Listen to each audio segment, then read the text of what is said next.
Hello students, कैसे हो आप? तो बेटा हम लोगों ने कैपिटल गेन जो चैप्टर हम लोगों ने स्टार्ट किया था, तो आज की क्लास के अंदर जो मैं टॉपिक लेने जा रहा हूं, सबसे पहले चैप्टर का नाम लिख लें, कैपिटल गेन। तो जो बच्चे ये लेक्चर्स देख रहे हैं मेरा, उन सारे बच्चों को पता होगा कि सर ने कैपिटल गेन का चैप्टर स्टार्ट किया है। और कैपिटल गेन का जो चैप्टर है स्टूडेंट, ऑलमोस्ट उसके अंदर हम बहुत सारे सेक्शंस ऑलमोस्ट हम लोग कर चुके हैं। आज जो हम सीरीज स्टार्ट करें सेक्शन 54 की हम लोग सीरीज स्टार्ट कर रहे हैं। तो आज के लेक्चर के अंदर मैं आपको सेक्शन 54 करवाऊंगा और इसके आगे जो लेक्चर होगा सेक्शन 54B, ठीक है जी, 54 EC, जो भी आगे सेक्शंस हैं वो सारे लेक्चर्स आपको रिकॉर्डेड मिलेंगे। वो रिकॉर्डेड आपको वीडियो मिलेगी, जिसके लिए आपको मुझे व्हाट्सएप करना है 9560005440। इस नंबर पे अपना ईमेल आईडी शेयर करना है। और ये 54B 54EC जो भी आगे के सेक्शन है 54 के, मैं इस ईमेल आईडी पे आपको शेयर कर दूंगा। तो बहुत मजा आने वाला है स्टूडेंट। आज के लेक्चर के अंदर सेक्शन 54 हम लोग स्टार्ट करते हैं। तो सेक्शन 54 किस चीज के रिगार्डिंग है, थोड़ा सा इसका बैकग्राउंड देख लेते हैं। सेक्शन 54 कहता है प्रॉफिट हो गया है, प्रॉफिट ऑन सेल। तो क्या हो गया है जी? प्रॉफिट हो गया है सेल करने से। क्या सेल किया है हमने सेल किया है रेजिडेंशियल हाउस प्रॉपर्टी। तो हमने रेजिडेंशियल हाउस प्रॉपर्टी बेची और उसको बेच के क्या हो गया? प्रॉफिट हो गया। तो सेक्शन 54 बोलता है कि आपने रेजिडेंशियल हाउस प्रॉपर्टी बेची है और रेजिडेंशियल हाउस प्रॉपर्टी को बेच के आपको क्या हो गया? प्रॉफिट हो गया है। तो इस केस के अंदर अगर आप सेक्शन 54 की अजम्पशन क्लेम करना चाहते हो, अगर आप सेक्शन 54 में अपना कैपिटल गेन एग्जम्प्ट कराना चाहते हो, तो उस केस के अंदर आपको क्या करना होगा? न्यू एसेट परचेज करनी होगी। और ये नई एसेट कौन सी परचेज करनी है आपको? रेजिडेंशियल हाउस प्रॉपर्टी आपको परचेज करनी है। अब इसके अंदर स्टूडेंट अमेंडमेंट है। तो जो हमारा एग्जाम है, कमिंग एग्जाम जून 2021, उसके लिए बहुत ही ज्यादा इंपॉर्टेंट रहेगा ये सेक्शन 54। तो सेक्शन 54 की हेडिंग क्या है आपको समझ में आ गया होगा। प्रॉफिट हो रहा है, किसकी वजह से प्रॉफिट हो रहा है? रेजिडेंशियल हाउस प्रॉपर्टी को बेच के प्रॉफिट हो रहा है। तो जो कैपिटल गेन हो रहा है, हम उसको उस कैपिटल गेन को क्या करवा सकते हैं? एग्जम्प्ट करवा सकते हैं सेक्शन 54 के अंदर।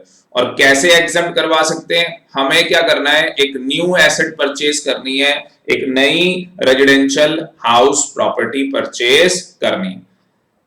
तो स्टूडेंट आगे प्रोसीड करते हैं और इस सेक्शन के बढ़िया बढ़िया नोट्स बनाते हैं। तो कॉपी पेन निकाल लो और नोट्स बनाना स्टार्ट करो, ठीक है जी? हाँ जी सर, चलो आगे चलते हैं। तो यहां पे आप लोग हेडिंग डाल लो सेक्शन 54। और सेक्शन 54 की हेडिंग क्या है? Profit on transfer of residential house property. Residential house property, ठीक है जी। सबसे पहला पॉइंट इसके अंदर क्या रहेगा? फर्स्ट पॉइंट क्या रहेगा? एसएसी। तो मेरे साथ साथ आप नोट डाउन करते चले जाओ। सबसे पहला पॉइंट रहेगा एसएसी। कौन सा एसएसी है जिसे 54 के अंदर अजम्पशन मिलेगी? वो क्लेम कर सकता है सेक्शन 54 की अजम्पशन को। तो इंडिविजुअल और एचयूएफ। तो कौन सा एसएसी या अजम्पशन क्लेम कर सकता है? इंडिविजुअल और एचयूएफ, ठीक। सेकंड पॉइंट क्या है हमारे पास? Asset transfer. एसेट ट्रांसफर, आपने कौन सी एसेट ट्रांसफर की हो? तो आपने रेजिडेंशियल हाउस प्रॉपर्टी ट्रांसफर की। ठीक। तीसरा, nature of asset. Nature of asset, जो आपने ये रेजिडेंशियल हाउस प्रॉपर्टी ट्रांसफर की है, इसका नेचर क्या होगा? तो ये लॉन्ग टर्म कैपिटल एसेट होनी चाहिए। लॉन्ग टर्म कैपिटल एसेट होनी चाहिए। आगे जी बात समझ में? Yes sir. Fourth point, new asset to be purchase. New asset to be purchased या ऑब्लिक कंस्ट्रक्शन। तो नई एसेट जो आपने परचेज की हो या कंस्ट्रक्शन की हो, उसका time, new asset to be purchase, तो आपको न्यू एसेट परचेज करनी है या कंस्ट्रक्शन करनी है, तो आप कितनी एसेट परचेज कर सकते हैं? तो बोला गया है 1 रेजिडेंशियल हाउस प्रॉपर्टी हम लोग परचेज कर सकते हैं। और स्टूडेंट, इसके अंदर एक अमेंडमेंट जिसमें बोला गया है कि आप 2 रेजिडेंशियल हाउस प्रॉपर्टी भी परचेज कर सकते हैं। ये आपको एक ऑप्शन दिया गया है, बट ये ऑप्शन आपको तभी मिलेगा जब आपका capital gain up to ₹2 crore का होगा। तो अगर आपका कैपिटल गेन 2 करोड़ का है, आपने जो ये रेजिडेंशियल हाउस प्रॉपर्टी बेची है और इसके अंदर जो आपका कैपिटल गेन है, अगर ये अप टू 2 करोड़ है, तो उस केस के अंदर आप 2 रेजिडेंशियल हाउस प्रॉपर्टी परचेज करके या कंस्ट्रक्शन करके सेक्शन 54 की अजम्पशन क्लेम कर सकते हैं।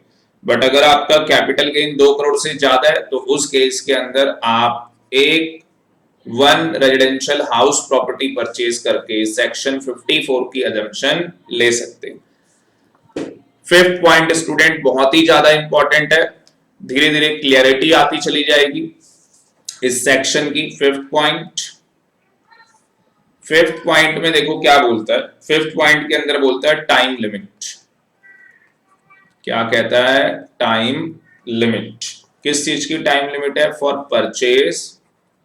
परचेज की ऑब्लिक कंस्ट्रक्शन की। तो परचेज की ऑब्लिक कंस्ट्रक्शन की टाइम लिमिट हमें बताइए। तो परचेज के केस में क्या बोला है भाई? परचेज के केस के अंदर बोला है within 1 year before or 2 years after the date, 2 years after the date of transfer. अभी समझाता हूं इसे। और कंस्ट्रक्शन के अंदर बोला है within 3 years from the date of transfer। ठीक है जी। तो अब अगर आप ध्यान से देखेंगे स्टूडेंट, तो क्या कहानी है, बिल्कुल प्रैक्टिकल एग्जांपल आपको देता हूं। आपके पास एक रेजिडेंशियल हाउस प्रॉपर्टी है, ठीक है जी। आपके पास क्या है? एक रेजिडेंशियल हाउस प्रॉपर्टी है, और आप क्या करते हैं? इस रेजिडेंशियल हाउस प्रॉपर्टी को सेल कर देते हैं। आप इस रेजिडेंशियल हाउस प्रॉपर्टी को सेल कर देते हैं। अब जब आप इस रेजिडेंशियल हाउस प्रॉपर्टी को सेल कर रहे हैं, तो यहां पे बोला है डेट ऑफ ट्रांसफर।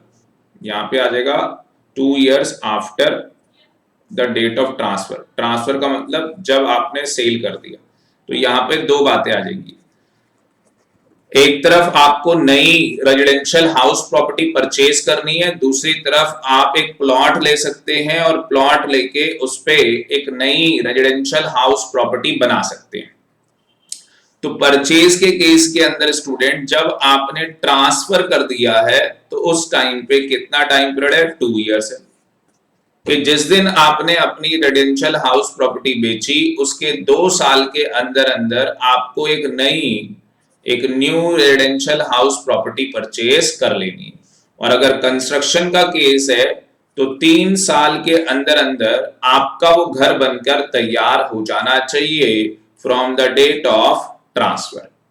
सर ये 1 ईयर क्या है? बेटा 1 ईयर का क्या मतलब है? आप प्लान कर रहे हो कि आपने अपना घर बेचना है, और प्लान करने से पहले ही आपने क्या कर दिया, आपने क्या कर लिया, एक नई रेजिडेंशियल हाउस प्रॉपर्टी परचेज कर ली।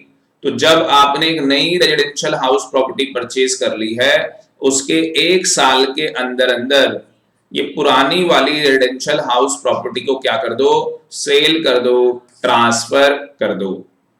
दोबारा से रिपीट कर दूं, आपके पास जो रेजिडेंशियल हाउस प्रॉपर्टी है उसके उसके विद इन 1 ईयर, क्योंकि यहाँ पे 1 ईयर बोला है, तो विद इन 1 ईयर आपने क्या किया है, एक रेजिडेंशियल हाउस प्रॉपर्टी, मतलब कि अपनी रेजिडेंशियल हाउस प्रॉपर्टी बेचने से पहले जो घर है आपके पास, वो घर बेचने से पहले ही आपने क्या किया, एक न्यू रेजिडेंशियल हाउस प्रॉपर्टी आपने क्या कर ली, परचेज कर ली।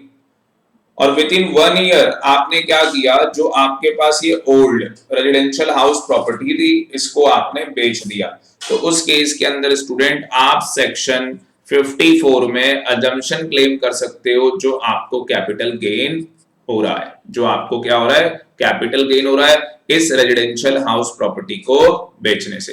तो परचेज के केस में क्या है भाई, बिफोर परचेज 1 ईयर है, और आफ्टर ट्रांसफर 2 ईयर्स है, और कंस्ट्रक्शन के केस में कितना है, from the date of transfer 3 years का प्रोविजन रखा गया है। ठीक है, चलें आगे। Yes sir. अब अगला आता है अमाउंट ऑफ अजम्पशन, कितना पैसा आपका एग्जम्प्ट किया जाएगा, कितना पैसा आपका एग्जम्प्ट होगा। बिल्कुल ध्यान से देखना, कितना पैसा आपका एग्जम्प्ट होगा। तो स्टूडेंट्स ये नोट्स बनाने और जून के अंदर एग्जाम पास करना है, ये हमारा मिशन है।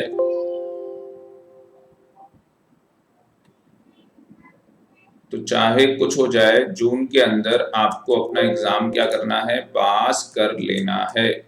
ठीक है जी, यस सर। चलो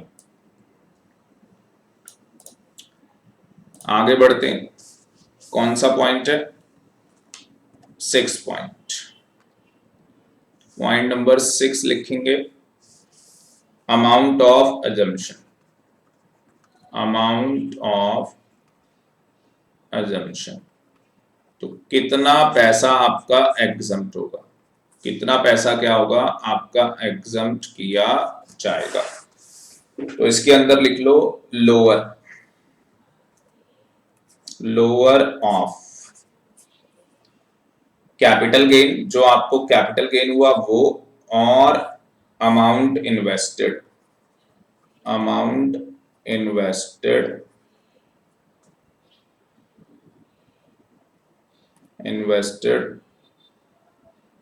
for new asset.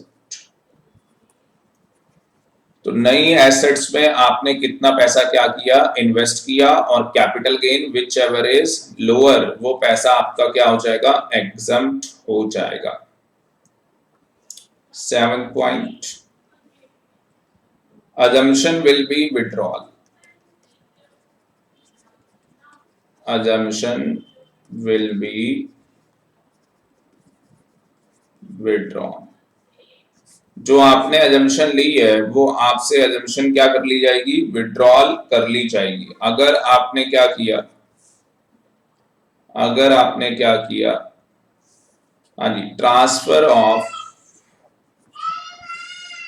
New asset, transfer of new asset. New asset का मतलब क्या है, residential house property within 3 years, within 3 years from its purchase oblique construction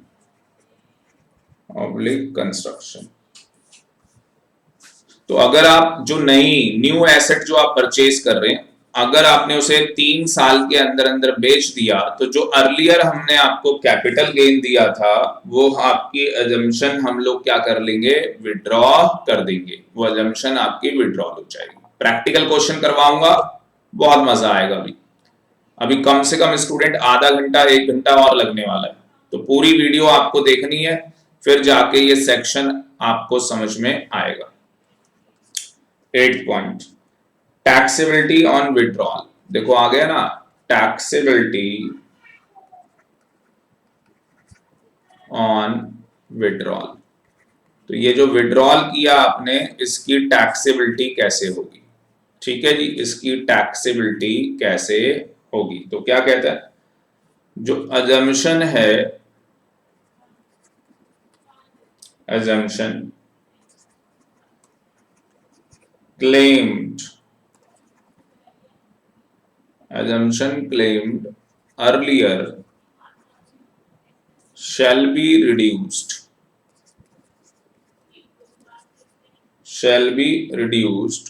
from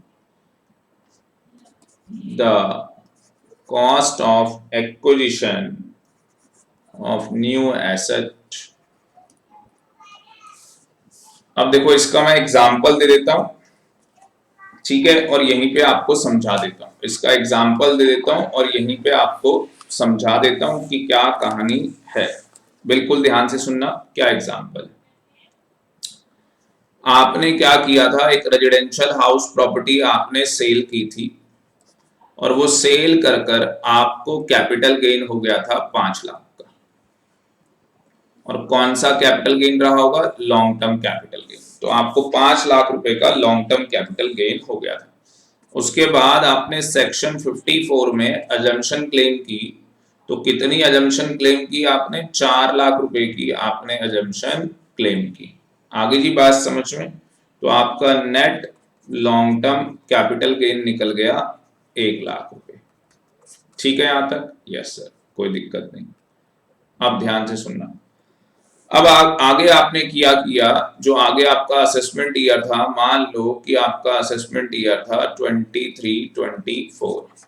ठीक, ये कौन सा असेसमेंट ईयर था भाई? 21-22। तो 23-24 के अंदर आपने क्या किया, आपने जो ये न्यू एसेट जो आपने खरीदी थी, आपने बेच दी। फुल वैल्यू ऑफ कंसिडरेशन आपको क्या मिला बेच के? मान लो आपको बेच के मिला 6 लाख रुपए।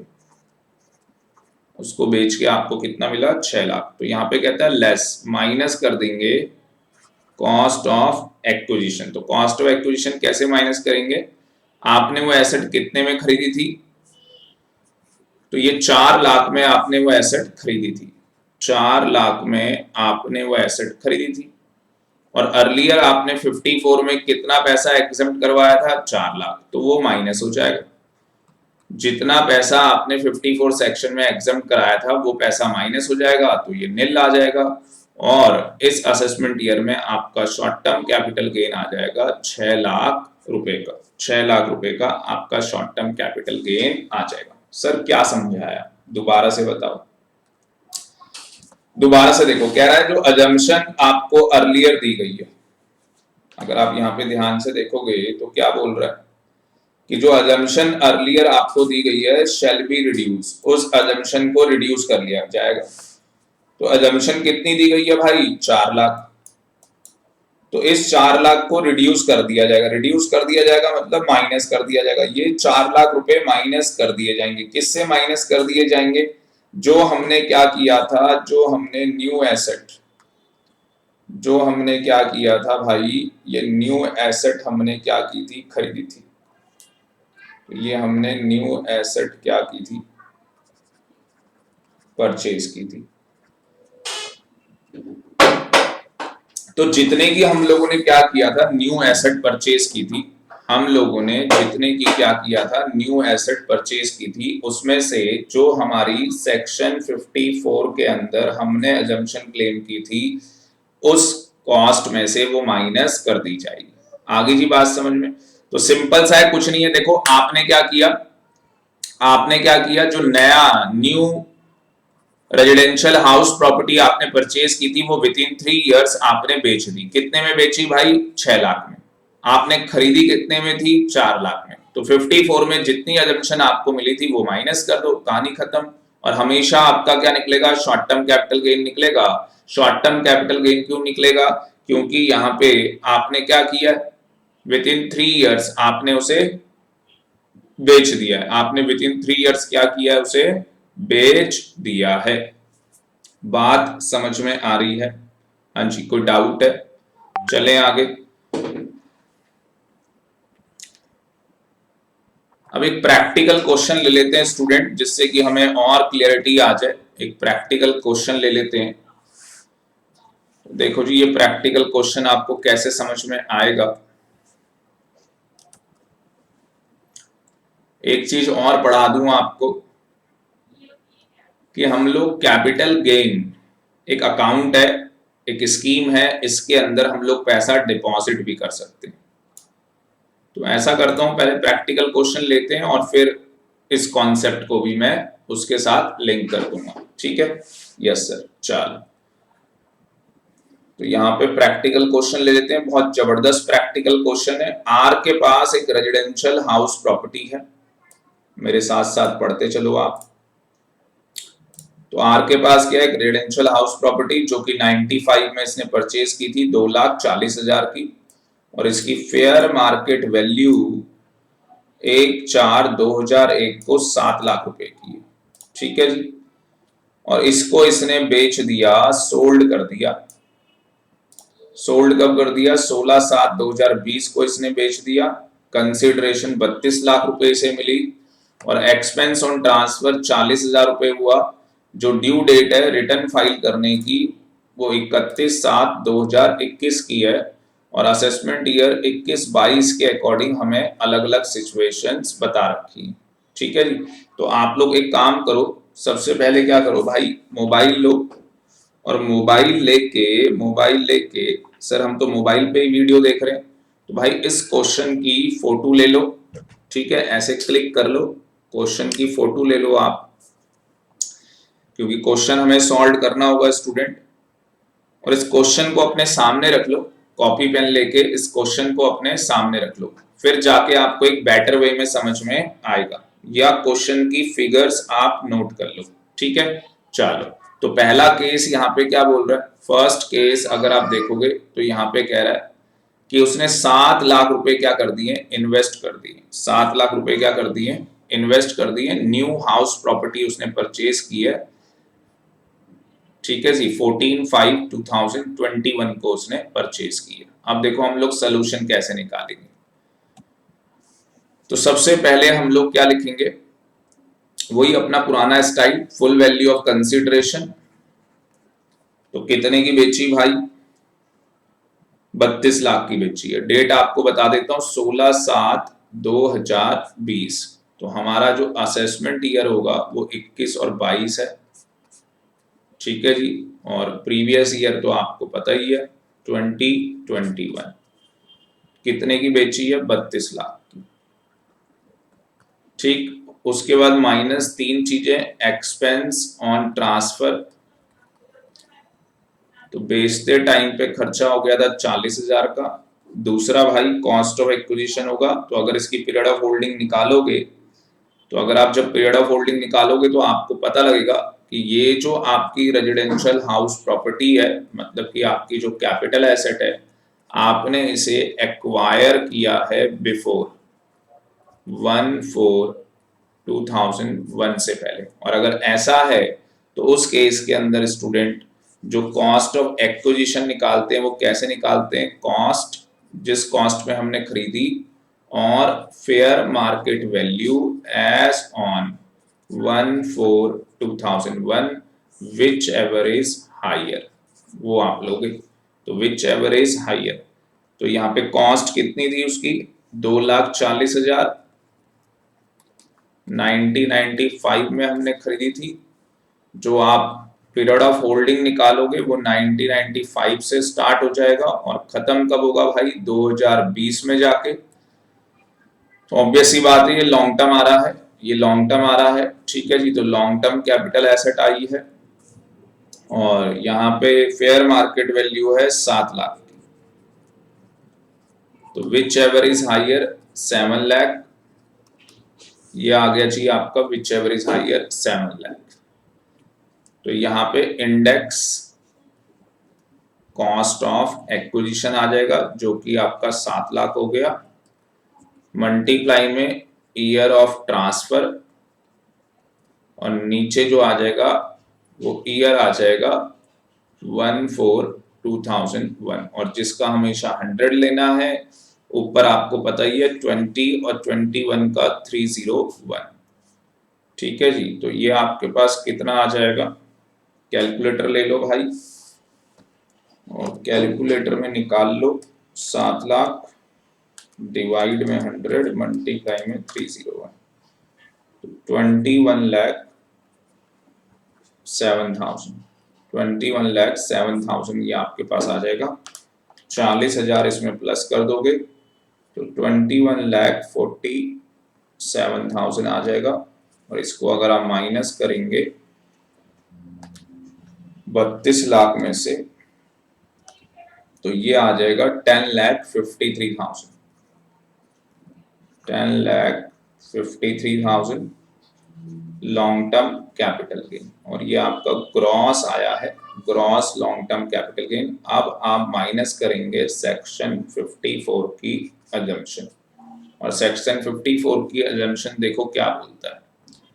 सेक्शन 54 की अजम्पशन बोलता है कि जो आपने रेजिडेंशियल हाउस प्रॉपर्टी क्या की है, ट्रांसफर मतलब कि सेल, बेच दी है, तो आपको क्या करना है भाई, एक तरफ है परचेज और दूसरी तरफ है कंस्ट्रक्शन। परचेज के केस में क्या है भाई, वही कहानी 1 ईयर वाली और 2 ईयर वाली कहानी है, 2 ईयर आफ्टर है, 1 ईयर बिफोर है, और कंस्ट्रक्शन के केस में 3 ईयर है। ठीक है जी, from the date of transfer. तो अगर आप देखोगे यहाँ पे, तो हमने बेचा कौन सी डेट को है भाई, हमने बेचा है 16/7/2020, तो 3 साल होंगे 15/7/2023 को, ये 3 साल होंगे। ठीक है, परचेज के केस में 2 साल होंगे 15/7/2022। तो हमने यहाँ पे क्या किया है, हमने परचेज किया, और जो हमने परचेज किया है वो हमने 14/5/2021 को परचेज किया है, मतलब कि इस डेट से हमने पहले कर लिया। अब यहाँ पे सबसे बड़ी बात क्या है, अच्छा आपने कितने का परचेज किया है, 7 लाख का, तो जितने का भी आप परचेज करोगे, क्योंकि यहाँ पे बोला गया था कि आपको अजम्पशन कितनी मिलेगी, मतलब कि जो कितना पैसा आपका हम लोग यहाँ पे एग्जम्प्ट करेंगे, या हम बोल सकते हैं quantum of assumption. Quantum of assumption कितनी मिलेगी, तो जो हमारा कैपिटल गेन होगा वो, और अमाउंट जो हमने इन्वेस्ट की है, ठीक है, residential house property, which ever is lower. तो सेक्शन 54 में उसकी हमें क्या मिल जाएगी, अजम्पशन मिल जाएगी, यही बात है। Yes sir. अब मुझे बताओ हमने कितना पैसा इन्वेस्ट किया है, 7 लाख रुपए। ठीक है, तो अमाउंट इन्वेस्टेड कितना हो गया, 7 लाख। अभी चेक कर लेंगे कैपिटल गेन कितना है, 10,53,000 का कैपिटल गेन है, विच एवर इज लोअर। तो ये 7 लाख रुपए हमारा क्या कर गया, इलिजिबल कर गया सेक्शन 54 के अंदर अजम्पशन के लिए। दूसरा स्टूडेंट, आपको क्या चेक करना है कि जो आपका असेसमेंट ईयर है 21-22, उसकी आपको आरओआई की डेट चेक करनी है। आरओआई मतलब जो कि अंडर सेक्शन 139 सब सेक्शन 1 के अंदर आप चेक करो उस एसएससी की रिटर्न कब फाइल होनी है। तो इसकी रिटर्न फाइल होनी है 31/7/2021 को, 31/7/2021 को इसकी रिटर्न फाइल होनी है। अब इसे करना क्या है, जो इसे सेल करके क्या हुआ है, कैपिटल गेन हुआ है 10,53,000, या तो ये 10,53,000 क्या कर दे, हाँ जी, इस डेट से पहले पहले, इस डेट से पहले पहले मतलब जो इसकी रिटर्न की डेट है, तो इस रिटर्न की डेट से पहले पहले क्या कर दे, या तो परचेज कर ले रेजिडेंशियल हाउस प्रॉपर्टी, या कंस्ट्रक्शन अपनी स्टार्ट कर दे, या परचेज कर ले या कंस्ट्रक्शन अपनी स्टार्ट कर दे। परचेज कर लेगा तो नमस्ते लंदन, जितने की परचेज करेगा उतने की अजम्पशन क्लेम कर लेगा। ये डेट ध्यान रखना, रिटर्न की डेट, ठीक है जी। कंस्ट्रक्शन के लिए लैंड खरीद ली इस डेट से पहले तो वो भी अजम्पशन क्लेम कर सकता है। दूसरा, अगर ये परचेज और कंस्ट्रक्शन नहीं कर पाता तो ये क्या करे, एक हमारे पास अकाउंट है, ये अगर आप देखोगे तो कौन सा अकाउंट है हमारे पास, ये रहा, scheme of deposit in capital gain account scheme. इस स्कीम के अंदर पैसा क्या कर दे, अपना डिपॉजिट कर दे। कौन सी डेट से पहले यहाँ पे डिपॉजिट करना है पैसा, रिटर्न की डेट से पहले पहले यहाँ पे पैसा डिपॉजिट करना है। और उसके बाद क्या करना है, उस पैसे को यूटिलाइज कर लेना है। उस पैसे को क्या कर लेना है, यूटिलाइज कर लेना है with in the time period. जो टाइम पीरियड है परचेज के केस में 2 साल और उसमें 3 साल का। दूसरी बात कि अगर कॉन्सिक्वेंस, अगर वो जो पैसा उसने डिपॉजिट किया है अगर वो यूटिलाइज नहीं कर पाता, तो जो पैसा उसने डिपॉजिट किया है मैक्सिमम अगर वो 3 इयर्स के अंदर उस पैसे को यूटिलाइज नहीं कर पाता, तो जितना पैसा वो यूटिलाइज नहीं कर पाएगा उतना क्या हो जाएगा जी, कैपिटल गेन मान लिया जाएगा। उतना क्या मान लिया जाएगा, कैपिटल गेन मान लिया जाएगा। देखो लिखा है यहाँ पे, in this case amount not so utilized shall be chargeable capital gain in the previous year in which the period of 3 years from the date of the transfer of original asset expire। और उस capital gain को क्या नाम दिया जाएगा, long term capital gain नाम दिया जाएगा, क्योंकि ओरिजिनल आपका जो कैपिटल गेन था वो लॉन्ग टर्म था, तो इसे भी क्या नाम दिया जाएगा, लॉन्ग टर्म नाम दिया जाएगा। अब इसके अंदर एक इंपॉर्टेंट बात क्या है कि अगर ये अनयूटिलाइज्ड जो अमाउंट है, जो कि हमने कैपिटल गेन अकाउंट स्कीम के अंदर पैसा डिपॉजिट किया था, अगर ये पैसा लीगल हायर्स को मिलता है इन केस ऑफ डेथ हो जाती है अगर पर्सन की, तो उस केस के अंदर फिर ये कहीं पे भी टैक्सेबल नहीं होगा, फिर ये पैसा कहीं पे भी टैक्सेबल नहीं होगा। तो ये एक वेरी वेरी इंपॉर्टेंट नोट है कि जो पैसा हमारा कैपिटल गेन अकाउंट स्कीम के अंदर डिपॉजिट है, अगर उसका जो अनयूटिलाइज पैसा रह जाता है और वो लीगल हायर्स को मिलता है, तो फिर वो पैसा कहीं पे भी टैक्सेबल नहीं होता। दूसरी चीज, अगर गवर्नमेंट कंपल्सरी एक्विजिशन कर लेती है, जो हमने नई एसेट परचेज की है गवर्नमेंट क्या करती है, उसे कंपल्सरी एक्वायर कर लेती है, तो उस केस के अंदर जो ये 1 ईयर 2 ईयर और 3 इयर्स का जो पीरियड है, ये कहां से स्टार्ट होगा, जहां से आपको कंपनसेशन क्या हुआ है, रिसीव्ड हुआ है। जहां से आपको कंपनसेशन क्या हुआ है, रिसीव्ड हुआ है। तो यहाँ पे 2 चीजें स्टूडेंट इंपॉर्टेंट हैं जिनका आपको ध्यान रखना है। पहला कि जो हमने कैपिटल गेन अकाउंट स्कीम के अंदर पैसा डाला है, जो हमने कैपिटल गेन अकाउंट स्कीम के अंदर पैसा डाला है, अगर वो अनयूटिलाइज रह जाता है और वो पैसा लीगल हायर्स को मिलता है, तो उस केस के अंदर वो किसी भी हेड में टैक्सेबल नहीं होगा। ठीक। दूसरी बात, कंपल्सरी एक्विजिशन, अगर गवर्नमेंट हमारी न्यू हाउस प्रॉपर्टी को कंपल्सरी एक्वायर कर लेती है, तो उस केस के अंदर जो हमारी टाइम लिमिट है, जो हमारा टाइम पीरियड है, वो स्टार्ट होगा कंपनसेशन रिसीव्ड की डेट से। कहां से स्टार्ट होगा, कंपनसेशन रिसीव्ड की डेट से। तो मैं एक सिंपल सा आपको बता दूं, यहां पे एक चार्ट बना रहा हूं आपके लिए सिंपल सा, कि जब भी आप अपनी क्या करते हो, रेजिडेंशियल हाउस प्रॉपर्टी सेल करते हो, तो सेल करने के बाद आपको क्या करना है, आरओआई की डेट चेक कर लेनी है। अब हमारा असेसमेंट ईयर 21-22 है, और अगर हमारा एसएससी इंडिविजुअल है तो उस केस के अंदर रिटर्न की डेट आएगी 31/7/2021।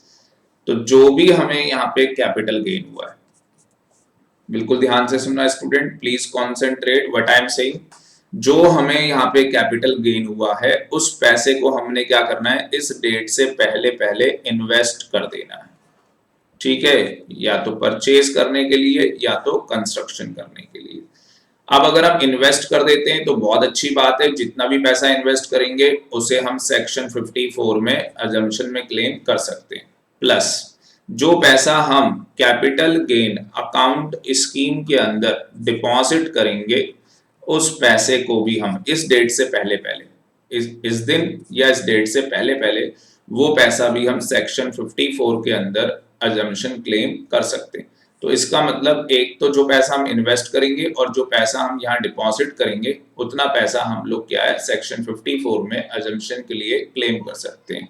बस हमें ये चेक करना होगा कि कैपिटल गेन और जितना पैसा हमने इन्वेस्ट किया विच एवर इज लोअर, उतने ही पैसे की सेक्शन 54 के अंदर हमें अजम्पशन मिलेगी। ठीक है जी।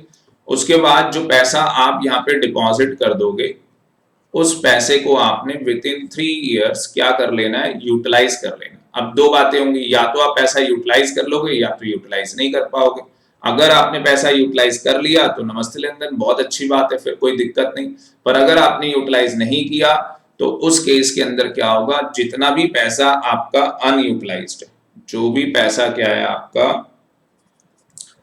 अनयूटिलाइज्ड है, जो भी पैसा आपका अनयूटिलाइज्ड है वो लॉन्ग टर्म कैपिटल गेन मान लिया जाएगा। और अगर ये अनयूटिलाइज पैसा लीगल हायर्स को मिला तो उस केस के अंदर ये किसी भी हेड के अंदर टैक्सेबल नहीं होगा।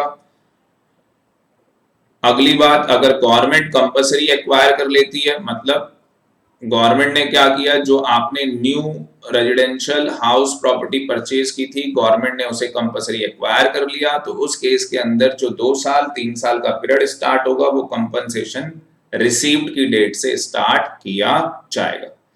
अब न्यूमेरिकल क्वेश्चन में आ जाते हैं, जो हम न्यूमेरिकल क्वेश्चन कर रहे थे। तो यहां पे अगर आप देखोगे तो हमारे पास सेक्शन 54 में कितना अमाउंट बना, अजम्पशन कितनी क्लेम कर सकते हैं, जो हमारा कैपिटल गेन है वो, और 7 लाख रुपए विच एवर इज लेस, तो 7 लाख रुपए हम लोग यहाँ पे एग्जम्प्ट करा लेंगे।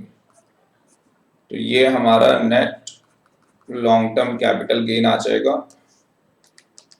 10,53,000 माइनस 7,03,53,000।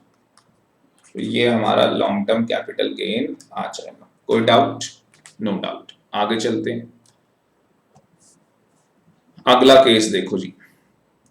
अगले केस में क्या हो रहा है, वो कहता है कि उसने एक लैंड परचेज कर ली है कंस्ट्रक्शन के लिए घर को, और ये कब की है लैंड परचेज, अगर आप देखोगे तो इसने जो लैंड परचेज की है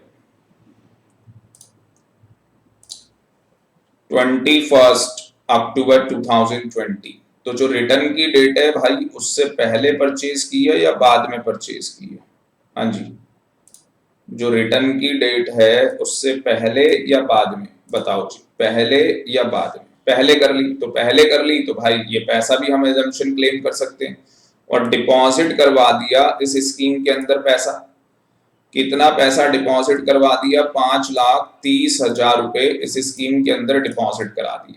ठीक है, और डिपॉजिट जो करवाए हैं वो इस डेट को करवाए, तो बताओ रिटर्न की डेट से पहले करवाएं या बाद में करवाएं, पहले या बाद में? पहले। तो यहाँ पे क्या होगा, 4,60,000 ये भी सेक्शन 54 में एलिजिबल कर जाएगा एजम्पशन के लिए, और 5,30,000 भी एलिजिबल कर जाएगा।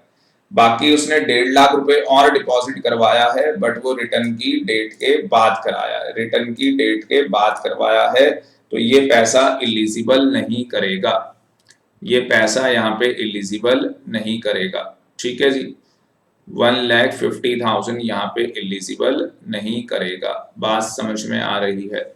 Yes sir. तो यहाँ पे वो कितने की एजम्पशन क्लेम कर सकता है, जितना उसका कैपिटल गेन है वो, और 4 लाख आप ऐड कर लो इसे, 4,60,000 प्लस 5,30,000 जो कि 9,90,000 आ रहा है, विच एवर इज लोअर।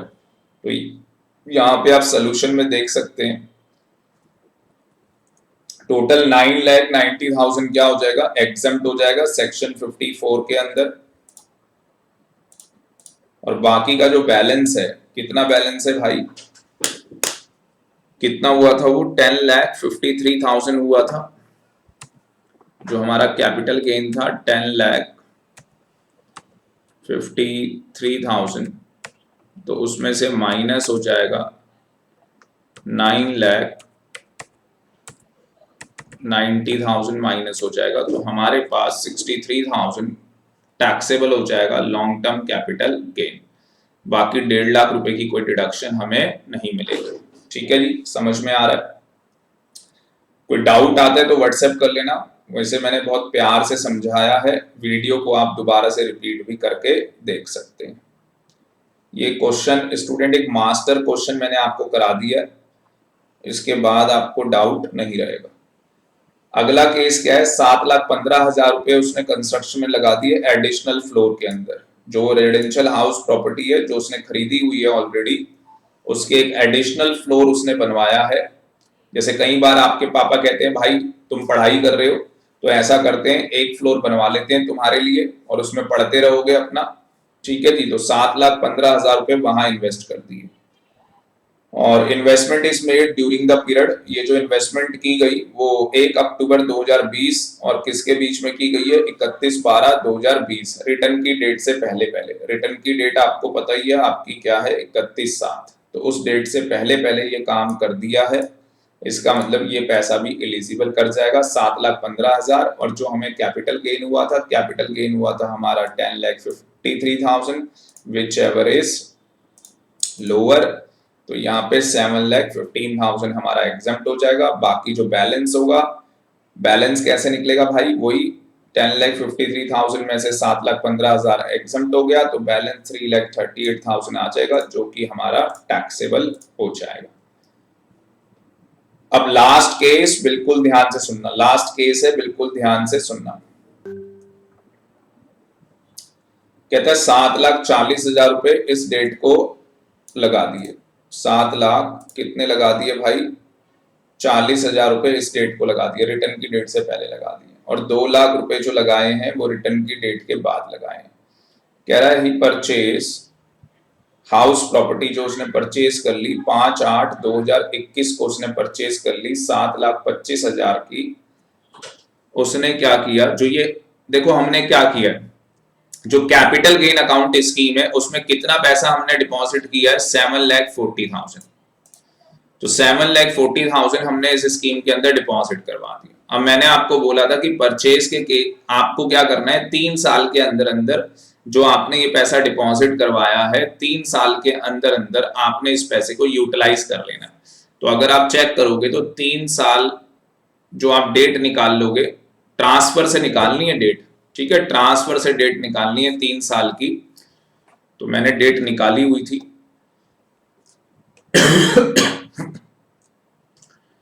अगर आप चेक करोगे ट्रांसफर से मैंने 3 साल की डेट निकाली थी। क्या डेट आ रही थी भाई,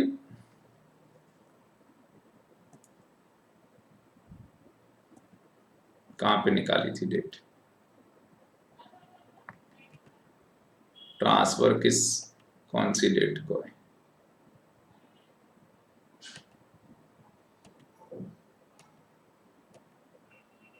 दोबारा से निकाल लेते हैं। देखो ट्रांसफर किस डेट को किया है, ये तो नहीं निकाली, ये निकाली, ये देखो डेट। तो ट्रांसफर किस डेट को किया है, हाँ जी,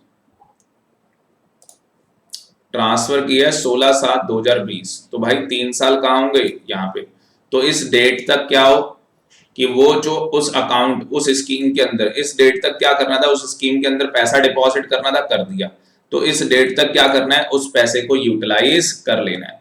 तो यहाँ पे अगर आप देखोगे तो डेट कौन सी आई है, 15/7/2023। और इसने क्या किया है, 15/7/2023 से पहले पहले 5/8/2021 को इसने वो पैसा यूटिलाइज कर लिया। कितने पैसे डिपॉजिट किए थे, बोलो कितने पैसे डिपॉजिट किए थे, हाँ जी,